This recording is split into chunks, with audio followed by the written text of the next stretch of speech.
నా బల్పం కొట్టేస్తారో దొంగ పడవా నీతో ఖర్చు. నీ బలపమేంటి, నేను కొట్టేయటమేంటి? అసలు నువ్వు నా పెళ్ళానివేనా? చిచి మిమ్మల్ని కాదండి, ఆ. నేను 1వ తరగతి చదివేటప్పుడు ఆ. ఒక నా బల్పం కాచేశాడు.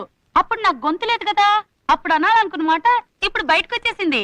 అంటే ప్రెజెంట్ వాగుడే కాకుండా ఫ్లాష్ బ్యాక్ లో గుర్తొచ్చిన వాగుడు కూడా నా మీదనే ప్రయోగిస్తున్నావు అన్నమాట. అమ్మ ఆ? అత్త ఆ? లాలి ఆ? కప్పుతోరా ఆ? కప్పుతో. ఓహో, ఈ ఏజ్ నుంచి ఈ ఏజ్కి వెళ్ళిపోయావు అన్నమాట.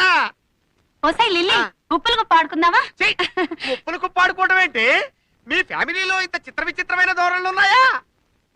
గోపి, నిన్ను గాఢంగా ప్రేమిస్తున్నాను. గోపియా? గోపియా వాడెవడే? నేను టీనేజ్ లో ఉండగా ఆ. మా పక్కింట్లో ఉండేవాడు. ఆ. చాలా అందగాడు. అతన్ని ప్రేమించాను, ఆరాధించాను. అతనితో అప్పట్లో అనాలనుకున్న మాటలు అనలేకపోయాను.